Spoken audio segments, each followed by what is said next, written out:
कुछ दिखा आपको राधा बिटिया? कान्हा, कान्हा, कान्हा, हमें ऊपर में कान्हा चाहिए। किंतु बिटिया, अचानक तुम्हारे मन में कान्हा कहाँ से आ गया? अचानक से नहीं बाबा, बरसाना में जिसे भी देखो एक ही रट लगाए रहता है, कान्हा कान्हा कान्हा। सखियों से पूछो तो कान्हा, ग्वाल बालों की बातों में मैं कान्हा, और तो और बाबा आप भी दिन रात कान्हा की बातें करते रहते हो। कान्हा ने ये किया, कान्हा ने वो किया, और कान्हा को देखकर हमने आंखें खोली। हाँ बिटिया, अब कान्हा है ही ऐसे। तो ठीक है बाबा।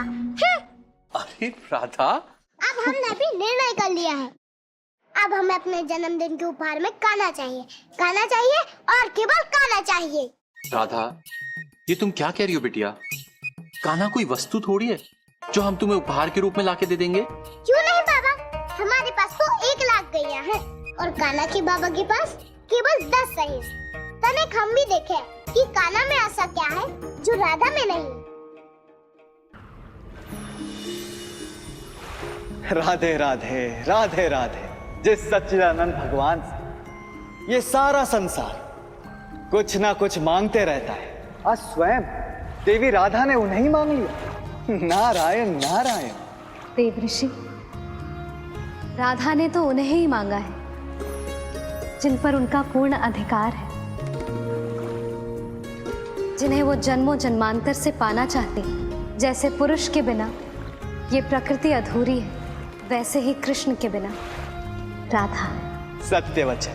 सत्य वचन माते। नारायण नारायण। प्रभु, यदि परम अवतार श्री कृष्ण का जन्म संसार में धर्म की स्थापना के लिए हुआ है, तो राधा का जन्म प्रेम की स्थापना के लिए। देवी, हम आपके मन के भाव समझ रहे हैं, किंतु अभी ये कैसे संभव है देवी? अभी राधा कृष्ण को कैसे प्राप्त कर सकती हैं? किस प्रकार ये हमें ज्ञात नहीं, किंतु आपने हमें वचन दिया है कि जो हम आपसे मांगेंगे आप वो हमें देंगे, और हमें आपके अतिरिक्त और कुछ भी नहीं चाहिए प्रभु।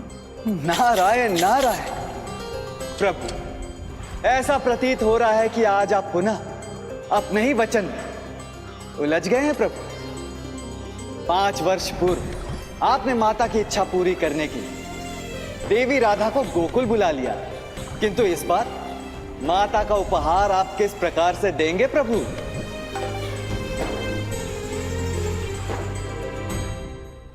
कान्हा, तुम्हारी ये बांसुरी तो पूरी खोखली है, इनमें इन 7 छिद्रों के अतिरिक्त और कुछ भी नहीं। फिर तुमने इसमें से इतनी सुरीली ध्वनि निकाली कैसे? ऐसे फूंक से। किंतु इसमें से तो कोई संगीत नहीं निकल रहा। कान्हा, तुम सच तो कह रहे हो ना? वो मधुर संगीत तुमने ही निकाला था, या फिर दाऊ अपनी छोटे भाई की प्रतिभा पे संदेह कर रहे? नहीं कान्हा, मैं तुम्हारी प्रतिभा पे संदेह नहीं कर रहा। मुझे पता है तुम कितने प्रतिभावान हो, किंतु छल करने में। दाऊ, आपको लगता है मैं किसी के साथ छल करूंगा? मुझे लगता ही नहीं कान्हा, बल्कि मुझे पूर्ण विश्वास है कि तुमने छल किया है। दाऊ, हम आपसे सहमत नहीं। कान्हा सदैव छल नहीं करता। इसका अर्थ है कि वो कभी ना कभी तो छल करता है ना मधुमंगल। कान्हा, हमने ऐसा नहीं कहा, क्योंकि हम कान्हा के सखा हैं और हमें तुम पर पूर्ण विश्वास है। तो तुमने ये बांसुरी स्वयं बजाई थी? किंतु मैं नहीं मानता। बाबा कहते हैं कि बिना परीक्षा लिए हुए गुरु को गुरु नहीं समझना चाहिए। अब मैं तो तभी मानूंगा जब तुम मुझे ये बांसुरी बजा कर दिखाओगे।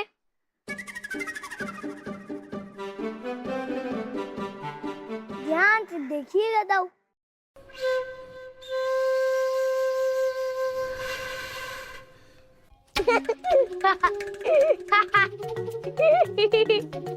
कान्हा, वही बांसुरी है और वही तुम हो, मगर स्वर नहीं है। तुम्हें क्या लगता है कान्हा?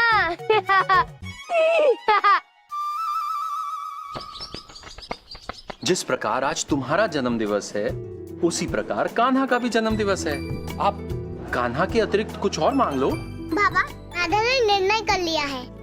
अब हमें कान्हा से कम कुछ भी स्वीकार नहीं, कुछ भी स्वीकार नहीं, कुछ भी स्वीकार नहीं।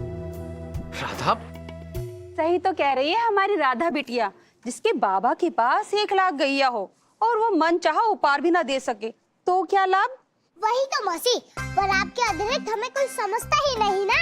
अरे किंतु राधा, हम कान्हा को कैसे? बाबा, हम बात करते करते थक गए हैं। यदि आप हमें कान्हा ला कर देंगे तो हम अपना जन्मदिन मनाएंगे, अन्यथा हम अपना जन्मदिन नहीं मनाएंगे, नहीं मनाएंगे, नहीं मनाएंगे। राधा बिटिया, बाबा, हम राधा हैं, जा रहे हैं सोने। जब तक हमें हमारा उपहार कान्हा ना मिल जाए, हमें कोई जगाएगा नहीं। आपकी बिटिया है, जिसके बाबा के पास 1 लाख गैया हैं। अब लाके दीजिए अपनी बिटिया रानी को कान्हा।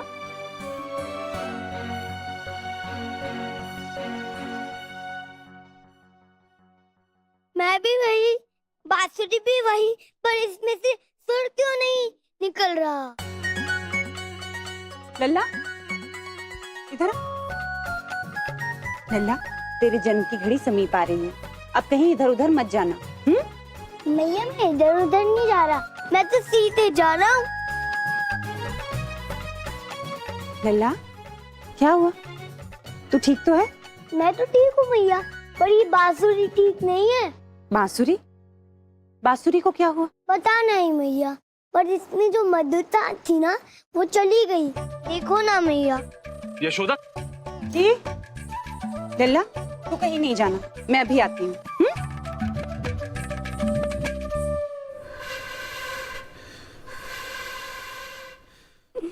क्या हुआ कान्हा? बांसुरी का स्वर अभी तक नहीं सधा। मेरे पास एक उपाय है, मैं जा रहा हूँ लड्डू खाने, मेरी मानो तुम भी चलो। यदि पेट में कुछ मीठा जाएगा तो स्वर में स्वयं ही मिठास आ जाएगी।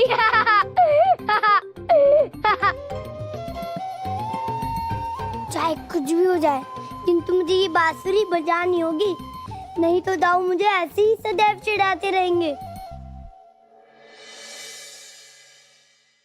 हे माँ लक्ष्मी, आपकी परम अनुकंपा से ही हमारी राधा बिटिया का जन्म हुआ है। इसलिए मैंने सदैव उसे अपनी बिटिया से अधिक आपका स्वरूप माना है। उसकी सभी इच्छाओं को आपका आदेश मानकर पूर्ण करता आया हूं। किंतु आज राधा बिटिया ने उपहार के रूप में कान्हा को मांगकर मेरे समक्ष ऐसी समस्या उत्पन्न कर दी है कि जिसका समाधान मुझे समझ में नहीं आ रहा। माँ, हे माँ, यदि राधा बिटिया की इस इच्छा को मैं पूर्ण नहीं कर पाया तो न केवल एक पिता के रूप में मेरी पराजय होगी, अपितु एक भक्त के रूप में आपकी आज्ञा का उल्लंघन भी होगा। किंतु मां, मुझे कुछ समझ में नहीं आ रहा कि मैं करूं तो करूं क्या। हे मां, मेरी समस्या का समाधान केवल आप ही कर सकते हो।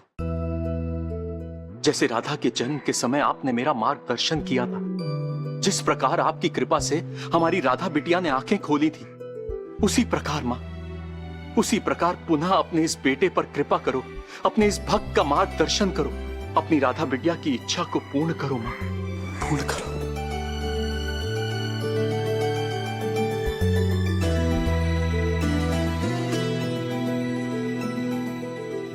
नारायण नारायण। प्रभु, वृषभानु प्रार्थना अवश्य माता लक्ष्मी से ही कर रहे हैं, किंतु उनके इस प्रार्थना का उत्तर आप ही को देना होगा प्रभु।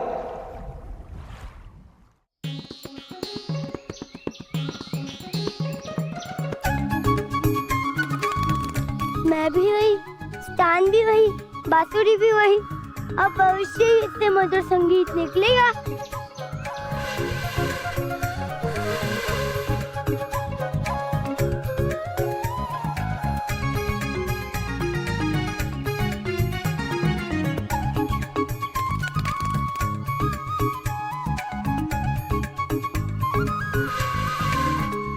बांसुरी, क्या हुआ तुम्हें?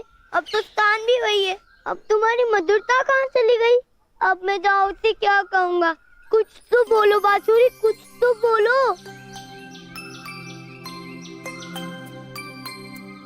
कान्हा,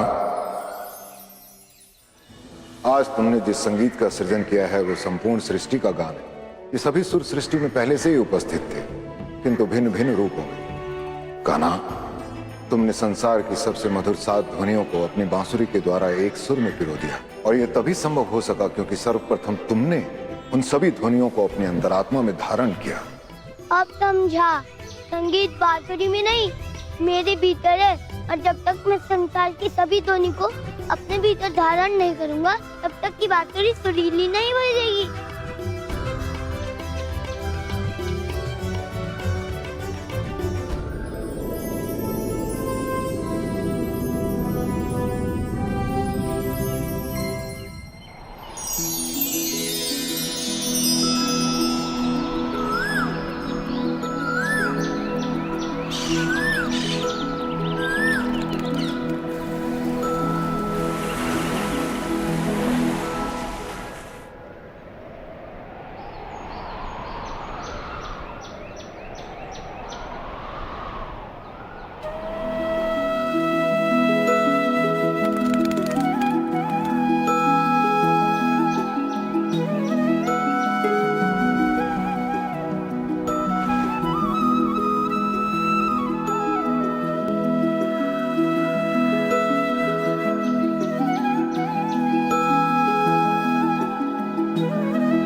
यह मधुर ध्वनि, ऐसा सुरीला संगीत, किंतु हम यही क्यों सुने? हम तो राधा हैं, हम केवल अपनी बोलते हैं और सुनते किसी की भी नहीं।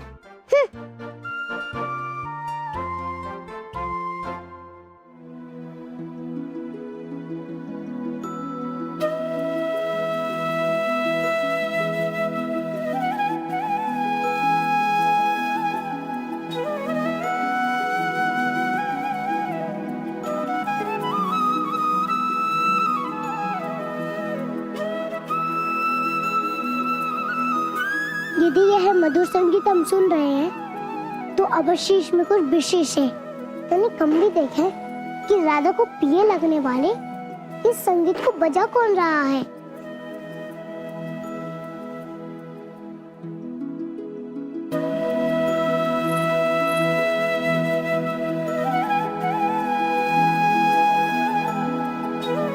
ऐसा लग रहा है कि सुरीली ध्वनि हमें पुकार रही हो, किंतु हम क्यों जाएं? हम तो राधा हैं, हमारे बाबू के पास 1 लाख गैया हैं। नहीं, हम बिल्कुल नहीं जाएंगे, पर यह पता अवश्य लगाएंगे कि ऐसी सुरीली ध्वनि आ कहां से रही है।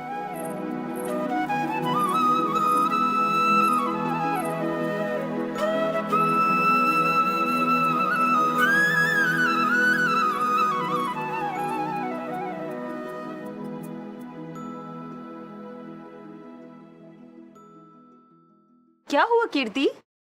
ऐसा लगा जैसे अभी अभी राधा बाहर गई। तुम भी ना कीर्ति, माँ से बड़ी मौसी, और मैं अपनी राधा बिटिया को अच्छे से जानती हूँ।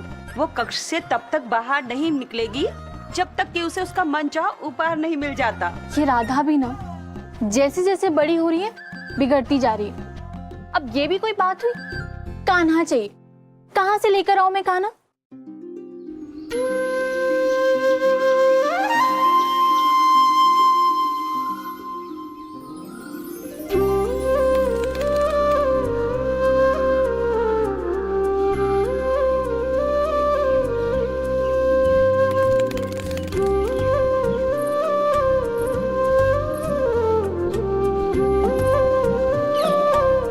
राधा, किंतु ये गोकुल की ओर कहाँ जा रही है?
गोले, तुम रुक क्यों गए? देखो तुम्हारा संगीत सुनने हम स्वयं आए हैं। बजाओ, छेड़ो ताने अपने संगीत की। अच्छा, इसका अर्थ ये है कि हमारी बांसुरी की धुन अत्यंत मधुर है ना गोपी? ये हमने कब कहा? और हम कोई साधारण गोपी नहीं, हमारे बाबा के पास 1 लाख गैया है। इसलिए यह निर्णय हम करेंगे कि तुम्हारा संगीत मधुर है या नहीं। तुम तो अपनी बांसुरी बजाओ।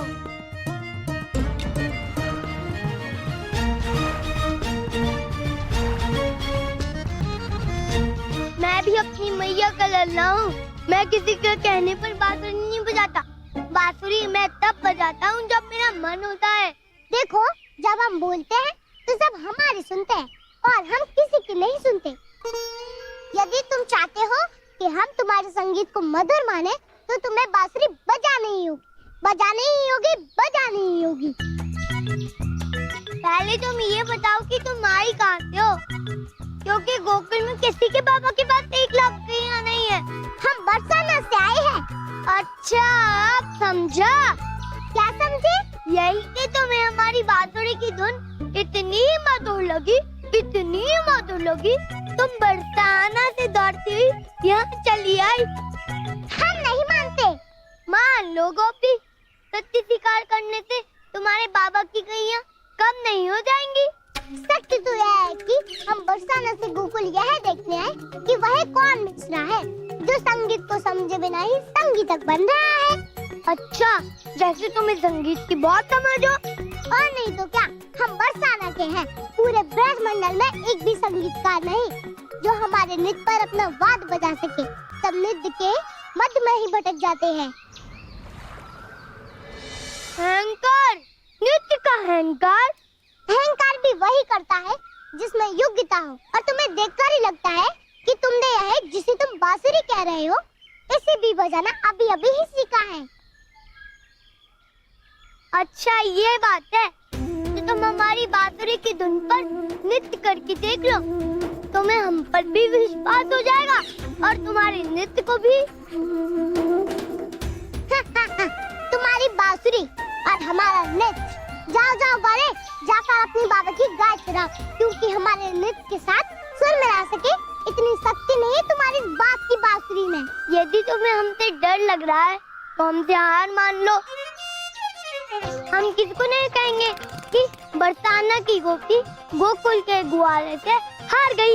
यदि तुम हमसे हार नहीं चाहते हो तो ठीक है, हम करेंगे नहीं तुम्हारी बांसुरी की धुन पे।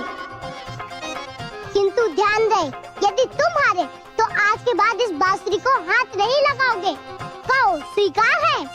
स्वीकार है, किंतु यदि तुम हार गई तो तुम कभी भी नृत्य नहीं करोगी। हमें भी स्वीकार है।